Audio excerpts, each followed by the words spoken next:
Pagi Mbak. Ini benar dengan atas nama Mas Gunawan ya? Iya. Oke. Di rumahnya Mbak Lali, benar? Iya benar. Oke, anak ketiga dari 3 bersaudara. Iya. Oke. Sekarang sibuk apa nih? Sekarang sibuk kuliah sambil mondok sih Mbak. Kuliah di mana? Kuliah di Pinsal. Jurusannya apa? Jurusan Ekonomi Syariah. Semester berapa sekarang?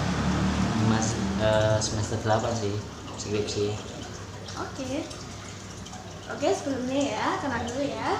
Saya Mufil Janti. Selama 1 jam ke depan, saya akan menemani sesi konseling Anda di sini. Oke. Oke nih, sebelumnya nanti kalau ada apa-apa di tengah jalan atau masalah apapun nih, ada nggak yang bisa saya hubungi? Sudah saya cantumkan nomor ibu saya. Di ibunya ya. Iya. Oke. Bisa dimulai sekarang untuk konselingnya? Bisa. Oke. Boleh nih ceritakan nih, apa sih yang membawa Anda ke sini? Atau apa, pikiran apa? Diceritakan aja, nggak apa-apa. Ini bersifat rahasia dan diceritakan yang perlu diceritakan aja. Karena juga saya butuh informasi yang jelas-jelasnya. Baik Mbak. Sebenarnya sangat rumit ya saya mau cerita dari mana. Tapi ya ini saya itu kan di pondok ya, nah kan temannya banyak. Itu sering saya itu merasa kan saya tipe orang yang lebih senang untuk ke disiplin, rajin dan gimana-gimana gitu loh.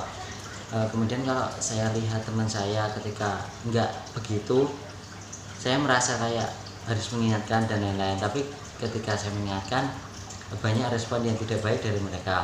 Kemudian ada juga katanya dari guru-guru kan gini, tolong menolonglah kamu dalam kebaikan gitu toh. Nah saya kok merasa gini ya, sudah banyak menolong orang, teman-teman misal nih kayak beliau dan lain-lain, itu kan biasanya kan akan kembali ke kita ya kalau di lingkup pondok dan gimana gitu. Tapi kok ini yang saya terima kok enggak gitu.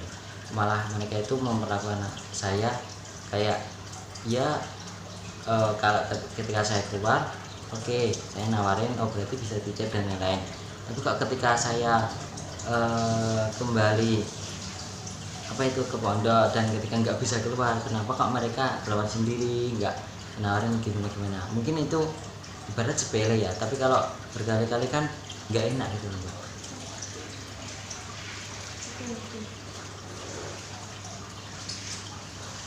Sebelumnya nih, apakah Masnya ini udah pernah mengalami hal yang seperti ini? Sebenarnya udah sih Mbak, dulu di pondok dulu, tapi kan temannya banyak dan saya dari luar daerah. Mereka cenderung memakluminya dan ya dianggap oke lah bisa ditangani gitu. Kalau nih misalnya nih, kan kakak sudah pernah nih ya merasakan yang seperti itu, terus kira-kira dilakukan apa? Kalau dulu yang saya lakukan itu Mbak, menyendiri, diam, berpikir saya sebenarnya salah apa sih kok sampai mereka seperti itu. Padahal kan saya juga nggak ngapa-ngapain mereka, nggak kok malah saya digitukan. Saya cenderung berdiam diri, kemudian kalau enggak ya menyepi ke suatu tempat atau pergi menggunakan motor, jadi nanti di situ sambil ditemani musik atau jajan dan lain-lain. Dengan melakukan hal itu, apakah Masnya ini ngerasa lebih enak atau tenang atau malah tambah buruk atau memburuk suasana atau gimana? Nanti ketika saya kembali ke lingkungan lagi, misal dari luar ke pondok, nanti lebih ya terkurangin dikit lah, agak fresh. Oke, jadi kalau saya tanya nih Mas, kalau digambarkan dalam skala ya, antara angka 1 sampai 10, masalah Masnya sekarang itu ada di angka berapa? Mungkin di angka 7 lah. 7, oke. Cukup parah ya. Iya. Oke, nggak apa-apa sih sebenarnya, nggak apa-apa.